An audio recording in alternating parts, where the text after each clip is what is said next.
करोड़ तांबा के हैं, 4 करोड़ चांदी के हैं इसी लंका में, और 1 करोड़ रत्न के हैं, और 6 करोड़ घास फूस के मकान बने हैं, और 100 करोड़ ईंट गारा के मकान बने थे लंका में, और 9 करोड़ स्फटिक, ये भी एक पत्थर है स्फटिक, 9 करोड़ मकान बने थे, और 1 लाख काला पत्थर के मकान बने थे लंका में, और 4 करोड़ सोने के मकान बने थे लंका में। लंका में केवल 4 करोड़ ही सोना था जो मकान बना हुआ था, बाकी सब इधर उधर के मकान बने थे। 4 करोड़ लंका में सोने के महल बने हुए थे। सब मिलाकर के कितना हुआ भैया? 1 अरब 26 करोड़ 15 लाख मकान लंका में बने थे। बोलिए सच्चिदानंद भगवान की। ये मैं नहीं कहता हूं, ये बाबा रघुनाथ दास जी की गणना है विश्राम सागर में। ये रही लंका का सोना कितना था। अब आगे आएगा सोना द्वारिकापुरी में कितना था और अयोध्या में कितना था, ये भी गणना आपको मिलेगी। चलिए पहले कथा बढ़ाए। आज उसी पर लंका बसी है। लंका 100 योजन लंबी है और 30 योजन गोलकार में है। 100 योजन लंका लंबाई,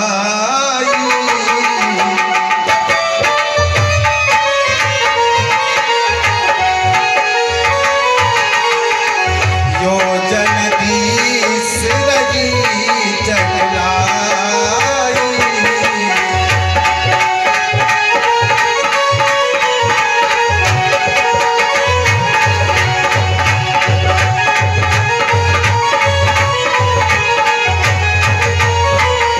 भैया 100 योजन लंका लंबी है और 30 योजन लंका चकलान में बसी है। लंका के 4 दरवाजे हैं और चारों दरवाजों पर लिखा है इस लंका में राक्षस ही निवास करेंगे, बाकी कोई नहीं रह सकता है। इस लंका में राक्षस ही निवास करेंगे, मानव कोई नहीं रह सकता है। तो सबसे पहले मालवा, माली और शुमाली ने लंका में राज किया। उसके बाद में विश्वश्रवा ने राज किया। ये पहले कल्प की कथा है। और दूसरे कल्प में विश्वकर्मा भगवान ने बनाया। उस समय पर कोई पंडित नहीं था। रावण पहुंचा है, गृह प्रवेश करवाया। विश्वकर्मा भगवान की बनाई हुई शंकर जी ने पार्वती के लिए बनवाया था। तो शंकर जी ने ब्राह्मण को मंगवाया और पंडित रावण ही था। जाकर के गृह प्रवेश करवाया रावण ने। शंकर जी ने कहा पंडित जी को दक्षिणम मांग लो, दक्षिणम कुछ मांग लो। तो रावण ने क्या विचार किया? देखा महल सोने का है, कहा प्रभु ये महल हमको दे दो, बस यही दक्षिणा मांगता हूँ। शंकर जी ने कहा ले जाओ। ये दूसरे कल्प की कथा है। पहले कल्प में माल्यवान, माली, सुमाली ने जाकर के लंका में रहे। दूसरे कल्प में शंकर जी ने पार्वती के लिए लंका बनवाई थी, जो रावण ने दक्षिणा में मांग लिया। ये कल्प कल्प की कथा का अंतर करते चलेंगे भक्तगण। भैया आज रावण का अत्याचार बढ़ा हुआ है। अत्याचार मचाने लगा। त्रेता की उम्र थी 12,96,000 वर्ष। मनु महाराज और शत्रुपा तपस्या कर रहे हैं सतयुग में। 88,000 व्यतीत हो गए। आइए अपनी बात पर आइए। 88,000 व्यतीत हो गए। भगवान प्रकट हुए, मांग लो राजन, क्या मांगना चाहते हो? तो क्या मांगा मनु ने? अगर दान में देना चाहते हो तो सुनो प्रभु। दान शिरोमणि कृपा निधि, नाथ कहो सतभाव, चाहो तुम्हें समान सुत, प्रभु सन कवन दुराओ। अगर कुछ दान में देने आए हो तो अपने जैसा बेटा हमें दे दो। अपने जैसा बेटा हमें दे दो, बाकी कुछ नहीं चाहिए। प्रभु भगवान सोचने लगे मैं अपने जैसा बेटा कहां पाऊंगा? ठीक है, जाओ मैं तुमको आशीर्वाद दे रहा हूं, वरदान दे रहा हूं। अभी तो सतयुग चला के त्रेता आएगा, त्रेता में मैं ही तुम्हारा पुत्र बन करके आऊंगा। शत्रुपा से कहा देवी तुम भी कुछ मांग लो। तो शत्रुपा क्या बोली, जो वरनाथ चतुर नृप मांगा,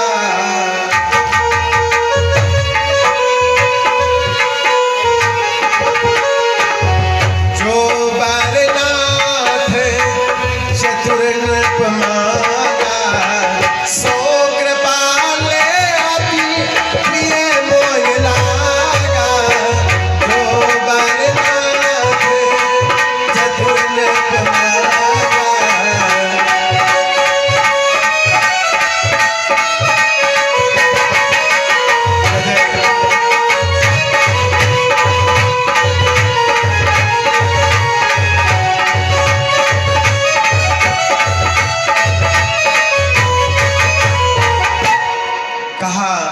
जो हमारे पति ने मांगा हमको प्रिय है। जो वरनाथ चतुर नृप मांगा, अपने पति को चतुर बता रही है शत्रुपा। जो वरनाथ चतुर नृप मांगा, सो कृपाल अति प्रिय मोहि लागा, हमको प्रिय है। भगवान मुस्कुराए, कहा देवी तुम्हारे संतोष को देख करके मुझको बड़ी प्रसन्नता हो रही है। जाओ, ये वरदान मांगा तो राजा ने है, ये वरदान मांगा तो राजा ने है, लेकिन इसका फल तुमको मिलेगा, इसका फल तुमको मिलेगा। वही भगवान आज कौशल्या के सामने प्रकट हुए, क्योंकि शत्रुपा ने वरदान नहीं मांगा था, राजा ने तो वरदान मांगा है, भगवान ने दे दिया कि तुम्हारे जैसा बेटा चाहिए। भगवान ने वचन दिया, मैं अपने जैसा बेटा कहाँ पाऊंगा, जाओ मैं तुमको वचन देता हूँ, मैं ही तुम्हारे आकर के महल में पुत्र बन करके आऊंगा। आज भगवान को आना पड़ा पुत्र बन करके। आइए अपनी बात पर चलिए, कहाँ चल रही है आपकी चर्चा। भगवान विष्णु मोहिनी का रूप धर करके अमृत बांट रहे थे। राव केतु ने पी लिया, भगवान ने सिर काट दिया। आज वही राव के जलंधर से कहते जाओ जाकर के अपने पुत्र से, अपने पिता से बदला लो। तुम्हारे पिता ने धोखा किया है। देवताओं के पास अमृत है, अगर तुमको थोड़ा सा अमृत मिल जाएगा तो तुम अमर हो जाओगे, संसार में तुमको कोई पराजित नहीं कर सकता है। आज यही विचार करके जलंधर ने सेना सजाई और सेना सजा करके पहुंचा कहां, स्वर्ग में। स्वर्ग में जाकर के देवताओं पर चढ़ाई कर दिया। सारे देवता इधर उधर भागने लगे, भयभीत होकर के युद्ध करने लगे, लेकिन उससे कोई पराजित नहीं कर पाया उसको, क्योंकि उसकी पत्नी जो बिंदा है, प्रतिबता नारी है, उसको कोई पराजित नहीं कर सकता है। तब शंकर जी आए लड़ने के लिए, शंकर जी आए लड़ने के लिए। पिता पुत्र में बड़ा घमासान युद्ध हो रहा है। शंकर जी भी घबरा गए, क्योंकि उसकी पत्नी प्रतिबता नारी है। शंकर जी भी पराजित नहीं कर पाए। भगवान विष्णु को याद किया शंकर जी ने, हे प्रभु तुम ही कुछ कर सकते हो, इस राक्षस का अंत कैसे होगा। नारायण भगवान ने कहा जो कोई पृथ्वी पर आया उसको मरना यही निश्चित है, ये मृत लोक है, जो कोई आया उसको मरना है, ये मरेगा। कब तक नहीं मर पा रहा है, क्योंकि इसकी नारी जो है प्रतिबता नारी है। इसकी जब तक पत्नी का सत्य नहीं जगाया जाएगा तब तक ये मरेगा नहीं। भैया सत्य कौन जगावे? ब्रह्मा जी से कहा तुम चले जाओ। ब्रह्मा जी सोचने लगे हम तो सृष्टि की रचना करने वाले, तो तुम्हारी वह बिटिया है, मैं उसकी सत्य कैसे जगा सकता हूँ। शंकर जी से कहा तुम खुद ही चले जाओ भोले बाबा। कहा अरे जलंधर मेरा बेटा है, तो वो पतो हो गई मेरी, वो तो मेरी पतो होगी, मैं कैसे उसके साथ में छल कर सकता हूँ। हाँ भगवान विष्णु तुम कर सकते हो। क्यों? क्योंकि तुम्हारी सराहज है वो। 14 रत्नों में से रत्न है लक्ष्मी जी, जो भगवान विष्णु की पत्नी बनी है। और जलंधर का जन्म हुआ है समुद्र से। लक्ष्मी और जलंधर कौन हुए? भाई बहन। लक्ष्मी जलंधर हो गए भाई बहन, और लक्ष्मी भगवान शंकर को ब्याही हैं। तो जलंधर भगवान विष्णु का कौन हुआ? सार, और उसकी पत्नी कौन हुई? सराहज। हाँ जीजा जा सकते सराहज के पास, जीजा जा सकते। मैंने बोला था चंद्रमा 3 है, ये चंद्रमा नहीं 3 चंद्रमा है। जो दिखाई दे रहा है गौतम ऋषि का श्राप वाला चंद्रमा है। जो ये दिखाई दे रहा है आसमान में, ये गौतम ऋषि का श्राप का चंद्रमा है जो दिखाई दे रहा है। और एक चंद्रमा मामा है जो समुद्र से निकला है। वो मामा कैसे है भैया? जिस समुद्र से लक्ष्मी का जन्म हुआ उसी समुद्र से चंद्रमा निकला। लक्ष्मी और चंद्रमा कौन हो गए? बहन भाई। और लक्ष्मी हमारी आपकी कौन है? माता। और चंद्रमा हमारा आपका कौन है? मामा। बोले शंकर भगवान की। चंद्रमा 3 है, 2 है और एक और लो। एक है दत्तात्रेय भगवान, जो शंकर जी के मस्तक पर चंद्रमा लगा है, द्विज का चंद्रमा जो लकीर बनी है, ये दत्तात्रेय ने दिया था भगवान भोलेनाथ को। तो चंद्रमा है 3। ये चंद्रमा कलंक है जो श्राप दिया था गौतम ऋषि ने। ये वो चंद्रमा है। चंद्रमा है 3। और फिर जब चंद्रमा है 3 और इसकी पत्नी सब बांझ है, 2700 पत्नी बांझ है, फिर चंद्रवंश चला कैसे? फिर यादव वंश कैसे चला? अब इसकी लंबी चर्चा है तो कल होगी, घुस जाएंगे फिर कथा रह जाएगी। फिर यादव वंश कैसे चला? जब चंद्रमा की 2700 पत्नी बांझ है, फिर ये चंद्रवंश चला कैसे? अब इसकी चर्चा कल होगी। चलिए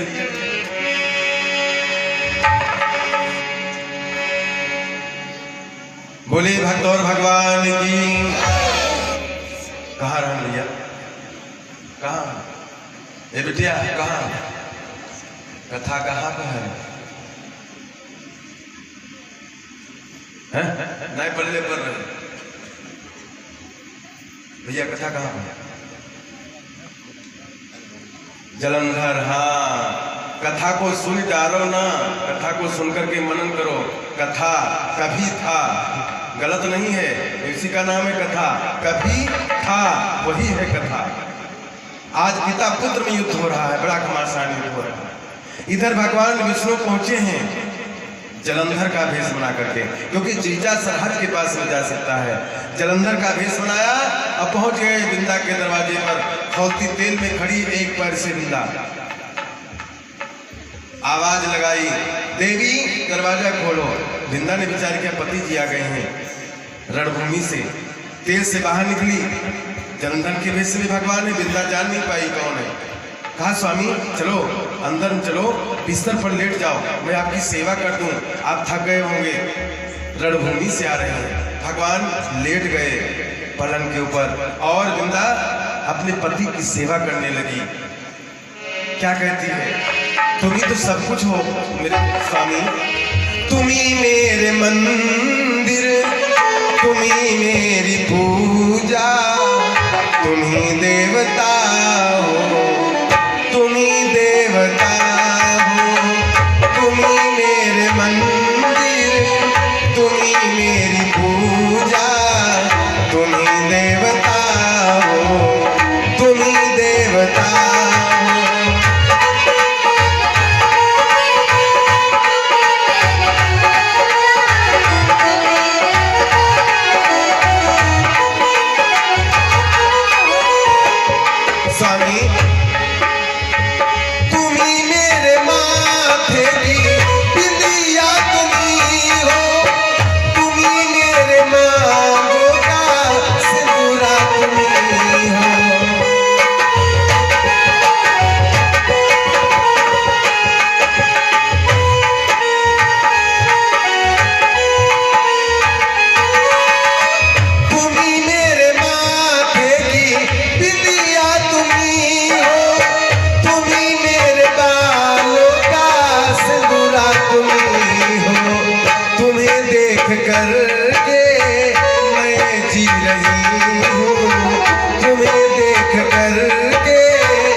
वृंदा भगवान की सेवा कर रही है।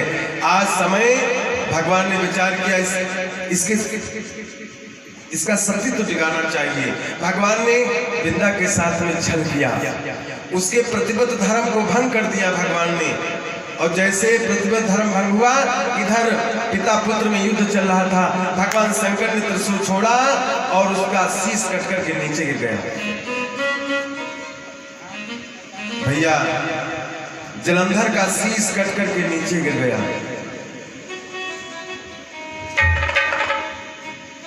क्या हुआ? एक चीज जरूर थी,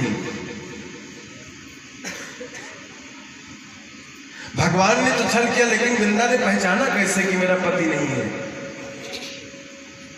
कैसे पहचाना कि मेरा पति नहीं है? हाँ, जब सेवा किया करती थी तब जलंधर आशीर्वाद देता था अपनी पत्नी को, सदा सुहागन रहो। ये बात भगवान भूल गए। किसी की बनावटी करो तो नकल से कदरों करो, लेकिन नकल में पकड़े जाओगे। सती ने वही किया था, सीता का रूप धर कर गई, भगवान को मिलने के लिए पकड़ी गई, क्योंकि सीता जी भगवान के पीछे पीछे चलती थी और सती जी आगे चल रही हैं, पकड़ ली गई।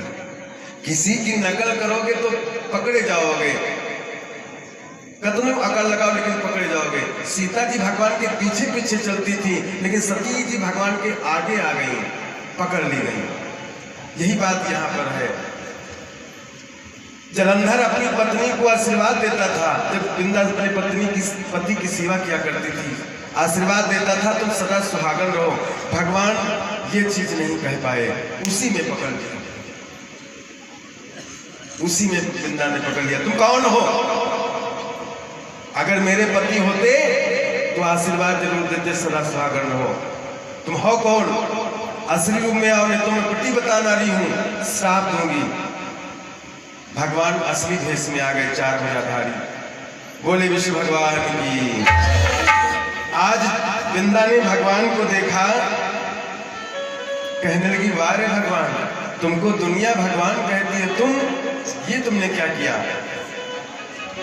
तुमने हमको मनुष्य का रूप धारण करके छलने आए हो, तुमने मनुष्य का रूप धारण करके हमको छला है, तो जाओ, मैं तुमको श्राप दे रही हूं। इस पृथ्वी पर मनुष्य का रूप धारण करके तुमको आना होगा, आना होगा, आना होगा। ये पहला श्राप है। दूसरा श्राप सुनो, तुमने मुझको छला है, हे हरि छल्यो हमें नर देहा।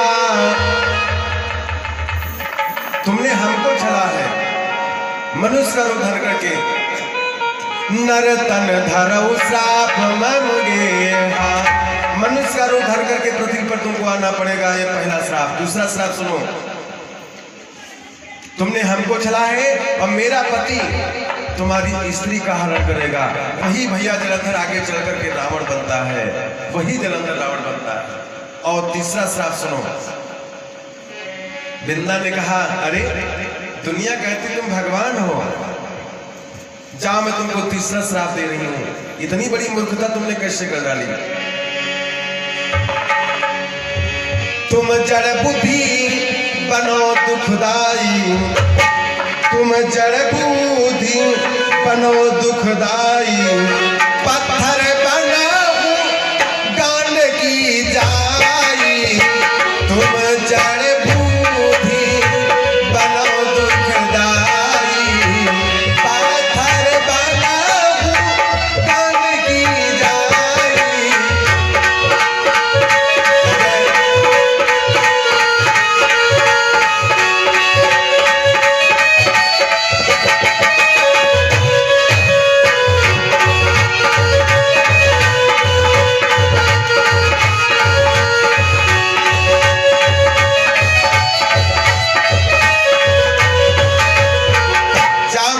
श्राप दे रही हूं कि तुम्हारी बुद्धि जड़ के समान हो जाए, तुम्हारी बुद्धि जड़ के समान हो जाए और तुम गांड की नदी में जाकर के पत्थर बन करके रहो।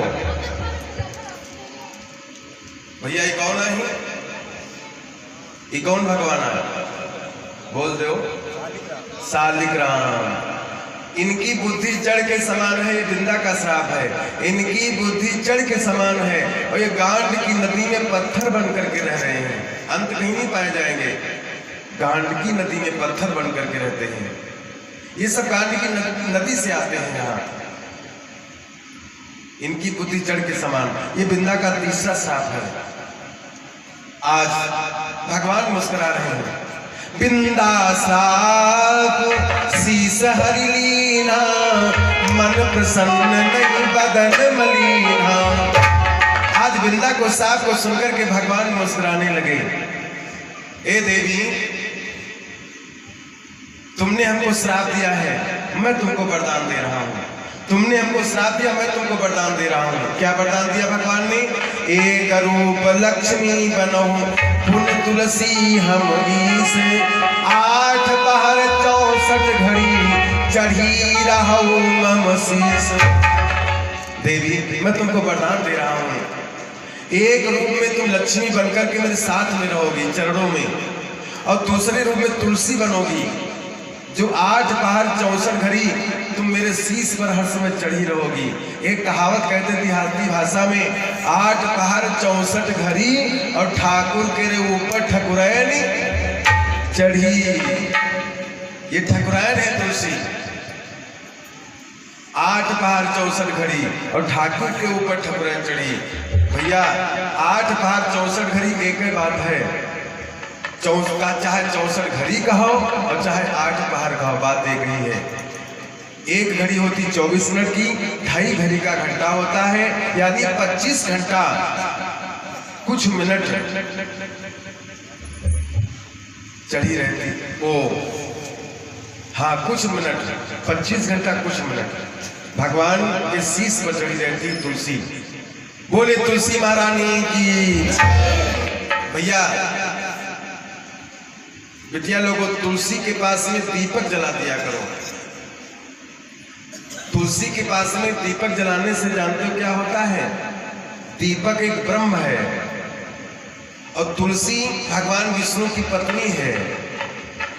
जो व्यक्ति तुलसी के पास में दीपक जलाते हैं उसके घर में इसकी कमी नहीं रहती है, क्योंकि ये भगवान की ये भी पत्नी है। एक पत्नी के पास में जब भगवान को मिलाओगे तो या कहीं हम चलब। जब एक पत्नी के पास में एक पति को मिला दोगे, ब्रह्म है, दीपक ब्रह्म है ना, पत्नी के पास में जब ब्रह्म को पहुंचा दोगे तो ये दूसरी पत्नी सोच रही है, विचार करती मैं भी जाऊंगी अपनी पत्नी के पास में, ये भी खिंची चली आएगी। बोले लक्ष्मी मैया की। आज भगवान ने कहा देवी बताओ तुम्हारी अंतिम इच्छा क्या है? कहा अंतिम इच्छा यही है, मैं अपने पति का शीश लेकर के सती हो जाना चाहूंगी। आज भगवान ने शीश मंगवा दिया था, शंकर जी के पास में था, मंगवा दिया, चिता लगाई गई। आज वृंदा अपने पति का शीश लेकर के चिता में बैठ गई। कहा प्रभु आग लगा दीजिए। भगवान विष्णु अग्नि देवता का आह्वान किया, चिता जलने लगी। पति का शीश लेकर के सती हो गई वृंदा उसी चिता में। भगवान विष्णु इतना प्रसन्न हुए, जब आग से राख बन गई उसी राख में लौटने लगे। जब लौट